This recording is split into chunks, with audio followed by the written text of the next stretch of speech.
शाहवाडी तालुक्यात बिबट्याच्या दहशतीत पुन्हा भर पडली आहे।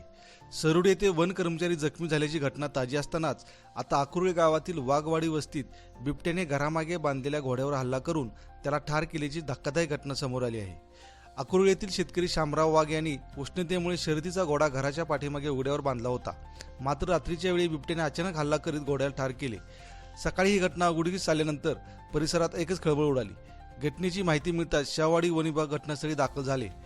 वन अधिकारी उज्ज्वला मगदूम यांच्या मार्गदर्शनाखाली वन विभाग आणि जलद कृती दलाने घटनास्थळाची पाहणी करून पंचनामा केला। घोड्यावरील जखमांच्या खुणावरून हा हल्ला बिबट्यानेच केल्याचे प्रथमदर्शी स्पष्ट झाल्याचे वन विभागाने सांगितले। दरम्यान बिबट्याचा मागोवा घेण्यासाठी परिसरात ट्रॅप कॅमेरे लावण्यात आले असून गस्त वाढवण्यात आली आहे। तसेच नागरिकांनी रात्रीच्या वेळी घराबाहेर पडू नये असे आवाहन वन विभागाकडून करण्यात आले आहे। या घटनेमुळे अकुर्ळे परिसरात भीतीचे वातावरण निर्माण झाले आहे।